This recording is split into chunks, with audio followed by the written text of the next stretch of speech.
কোবাপল্লী থেকে মদিনাতে যে মসজিদে নববী বানালেন, কিন্তু কোবাপল্লীর মসজিদের একজন ইমাম নির্ধারণ করে দেয়া দরকার। বিশ্বনবী ওই মসজিদের জন্য একজন ইমাম বানিয়ে দিলেন। বিশ্বনবীর নিয়োগ দেয়া ইমাম কোবাপল্লীতে ইমামতি করে। 3টা নামাজ জাহরি কেরাতে পড়তে হয়, মাগরিবের নামাজ, এশার নামাজ, ফজরের নামাজ। বাকি 2 নামাজে সিররি কেরাত, আওয়াজ নাই, ঠিক কিনা? জোহরের আর আসরের সালাতের মধ্যে ইমাম কি আওয়াজ করে কেরাত পড়ে নাকি? শুধু পড়ে মাগরিবে, এশার সালাতে আর ফজরে, ঠিক কিনা? তো ইমাম সাহেব নিয়োগ পাওয়ার পরে মাগরিবের সালাতে, এশার সালাতে, ফজরের সালাতে প্রতি রাকাতেই সূরাতুল ফাতিহার পরে যেই সূরাটা দিয়ে তিনি নামাজ শুরু করতেন, ওই সূরাটার নাম হলো সূরাতুল ইখলাস। প্রতি রাকাতে, কি আজীব কথা! প্রতি রাকাতে আগে সূরা ফাতিহার পরে আগে সূরাতুল ইখলাস, তারপরে অন্য সূরা। দ্বিতীয় রাকাতে দাঁড়িয়ে ফাতিহার পরে সূরাতুল ইখলাস, তারপরে অন্য সূরা। প্রত্যেক রাকাতে। ও মিয়া, আপনারা ইমাম রাখছেন এই মসজিদে চকরিয়াতে, বদরখালী এলাকার ইমাম সাহেব প্রত্যেক নামাজে সূরা ফাতিহার পরে খালি ইখলাস পড়ে, কুল হুয়াল্লাহ পড়ে। কি করবেন?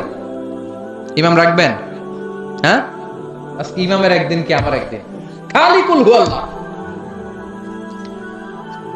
কোবাপল্লীর এলাকার রেগে মেগে, কোবাপল্লীর জনগণ রেগে মেগে বিশ্বনবীর কাছে চলে গিয়েছে। কারণ নিয়োগ তো বাতিল করা যাবে না, এটা বাংলাদেশের সিস্টেমের সভাপতি সেক্রেটারির নিয়োগ করা ইমাম না, এটা বিশ্বনবীর নিয়োগ দেয়া ইমাম। চিৎকার করে বলো ঠিক কিনা?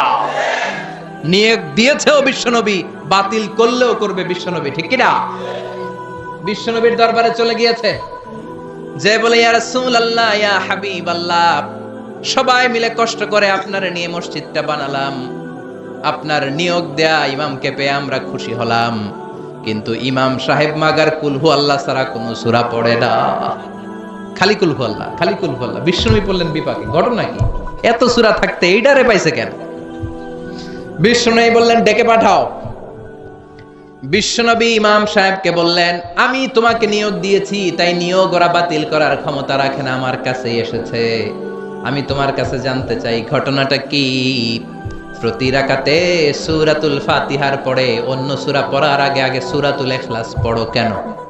সাহাবীর সোজা সাপটা উত্তর, ও নবী, এই সূরাটারে আমি বড্ড ভালোবাসি। কেন ভালোবাসো? সাহাবী বলে, ফিহি সিফাতুর রহমান, এই সূরার ভেতরে আমার রহমানের, আল্লাহর পরিচয় আছে। এই সূরার ভেতরে আল্লাহ সংক্ষেপে এত সুন্দর নিজের পরিচয়টা দিয়েছেন গো নবী, পুরো কোরআনের কোন সূরার মধ্যে, কোন আয়াতের মধ্যে আমি এই পরিচয় পাই না। যেহেতু আমার রব রহমানের পরিচয় সুন্দরভাবে এই সূরার মধ্যে আছে, তাই আমি সূরাটাকে ভালোবাসি, প্রতি রাকাতে পড়ি। বিশ্বনবী বললেন, তোমার এই অভ্যাস পরিবর্তনের দরকার নাই। যতদিন থাকবা তুমি ওই মসজিদের ইমাম, যতদিন পড়াবা ইখলাস দিয়ে পড়াবা, এই ইখলাসের প্রতি তোমার ভালোবাসা কিয়ামতের দিন তোমারে জান্নাতে ঢুকিয়ে দিবে। মর্যাদা বেশি না কম? সূরাতুল ইখলাস ছোট্ট সূরা, কিন্তু মর্যাদা বেশি না কম? 9ম হিজরি বিশ্বনবী চলে গেলেন তাবুকের ময়দানে। বিশ্বনবী স্বয়ং নিজে ব্যাটল ফিল্ডে তলোয়ার নিয়ে লিল্লাহি তাকবীর, আল্লাহু আকবার বলে যে ময়দানে, যুদ্ধের ময়দানগুলোতে নিজে লিড দিয়েছেন, এটাকে বলে গাজওয়া। আর যেটাতে নিজে যেতে পারেন নাই, উনার সেনাবাহিনী, মিলিটারি আর ব্যাটালিয়ন পাঠিয়েছেন, ওটাকে বলে সারিয়া।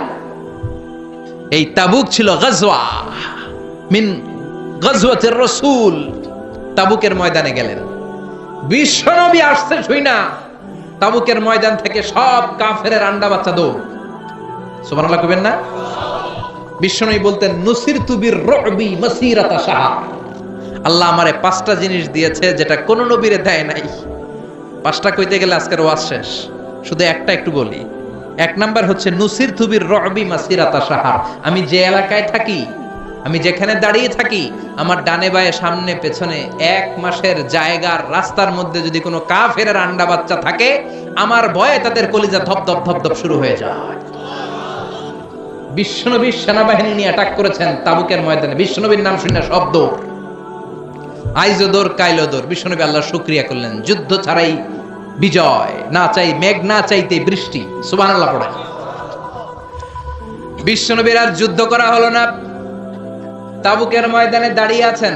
হঠাৎ দেখেন সূর্যের আলো কমতে শুরু করেছে। ঘটনা কি? তাকিয়ে দেখে সাইয়েদনা জিব্রাইল বিশাল ফেরেশতার বহর নিয়ে পৃথিবীর মধ্যে নেমে আসছে। সাইয়েদনা জিব্রাইলের পাখার কারণে সূর্যের আলো স্তমিত হয়েছে। বিশ্বনবী বললেন, ও সাইয়েদনা জিব্রাইল, ঘটনা কি? এত বাহিনী কেন? এত ফেরেশতা কেন? কত ফেরেশতা? সাইয়েদনা জিব্রাইল বলে 1,40,000 ফেরেশতা। কেন আসলাম? সাইয়েদনা জিব্রাইল বলে, ও নবী, তাবুকের ময়দানে আপনি যুদ্ধ করতে এসেছেন। আপনি কি জানেন ওই মদিনাতে আপনার কলিজার টুকরা সাহাবী মুআবিয়া ইবনে মুআবিয়া আল মুজানি কিছুক্ষণ আগে শেষ নিঃশ্বাস ত্যাগ করেছে গো নবী। আপনার সাহাবী মুআবিয়া ইবনে মুআবিয়া আল মুজানি কিছুক্ষণ আগে শেষ নিঃশ্বাস ত্যাগ করেছে। তিনি তো চলে গিয়েছে গো নবী, তার জন্য কি আপনি গায়েবানা জানাজা পড়বেন না?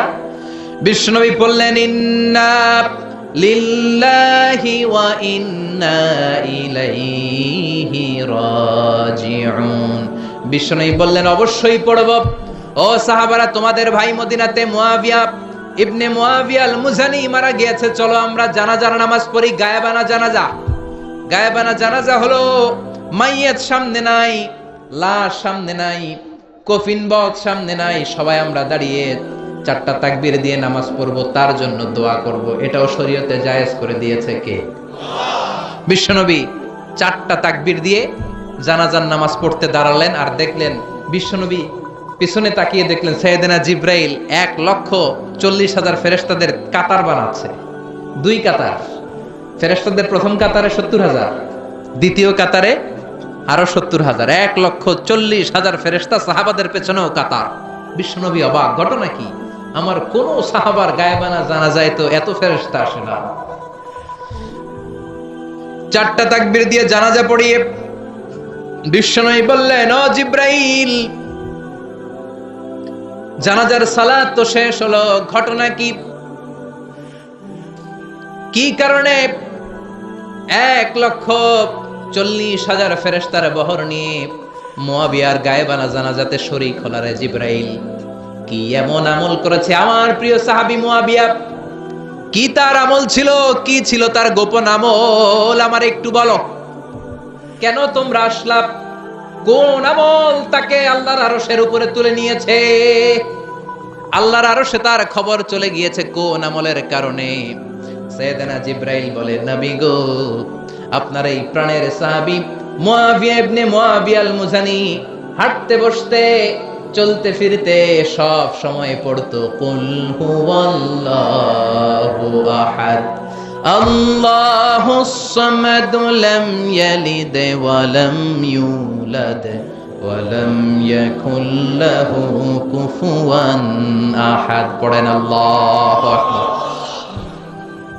1,40,000 ফেরেশতা নিয়ে মুআবিয়ার জানাজাতে শরীক হওয়ার কারণ মাশিয়ান আও কাইমান আও কাইদান আও জালিসান, হাঁটতে বসতে উঠতে চলতে সব সময় এ সাহাবীর আমল ছিল কুল হুয়াল্লাহু আহাদ আল্লাহুস সামাদ লাম ইয়ালিদ ওয়া লাম ইউলাদ ওয়া লাম ইয়াকুল লাহু। তো এই আমলটা আমাদেরও থাকার দরকার আছে না নাই? সূরা ইখলাসের আমল করতে কি কষ্ট হয়ে যাবে? খুব বেশি সময় লেগে যাবে? আজকে থেকে সূরাতুল ইখলাস